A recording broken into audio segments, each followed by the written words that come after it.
사실은 한국인이라고 하면은 교육에 관심이 없는 사람 없을 거예요. 교육에 의해서 행복해졌다기보다는 고통을 많이 받았지요. 저는 이제 독일에서 한 8년 정도 공부를 할 기회가 있었는데요. 그때 독일 교육을 보면서 아니 어떻게 이런 교육이 가능할까 하면서 한국 교육을 좀 되돌아보게 됐고요. 그러다 보니까 제가 갖게 된 생각은 한국 교육은 이건 교육이라고 부를 수 있는 그러한 행위가 아니다. 교육이 아닌 정도를 넘어서 사실은 반교육에 가깝다. 이런 교육은 받으면 받을수록 아이들이 더 성숙한 인간이 되기보다는 더 미숙한 인간이 되고, 사실은 이런 교육을 너무 잘 받아서 전교 1등을 하는 그러한 한국의 엘리트들은 거의 예외 없이 아주 미성숙한 인간이 되겠구나 하는 것을 제가 느끼게 된 거지요. 사실 지금 우리가 보게 되는 한국의 엘리트들 한번 보세요.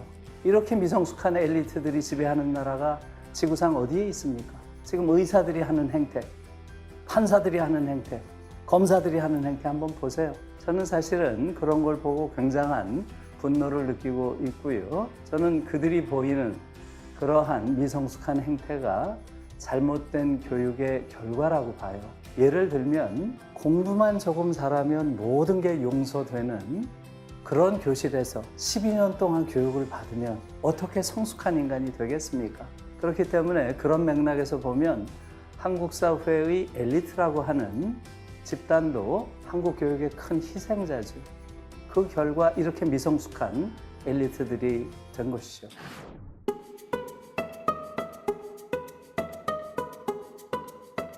네, 맞는 말이죠.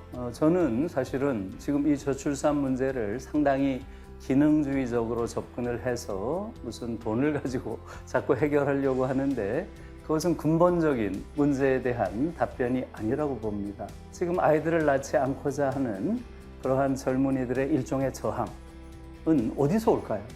저희 대학원에는 여학생들이 많아요. 문학을 하기 때문에. 최근에 대학원생 5명과 이런 이야기를 나눈 적이 있어요.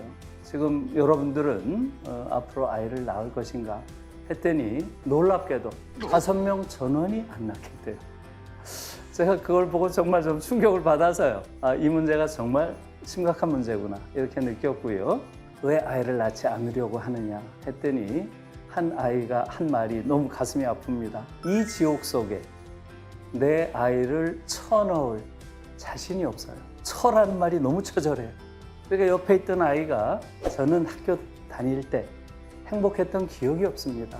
이런 말을 옆에서 하더라고요.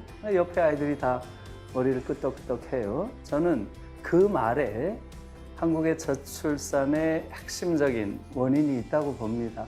다시 말하면 학창시절부터 행복을 내면화하지 못하는 그런 사회에서 내가 아이를 낳아서 이 교육지옥 속에 집어넣는다는 게 과연 부모로서 해서는 안 될 일이라고 생각하는 그런 부분이 있는 거죠.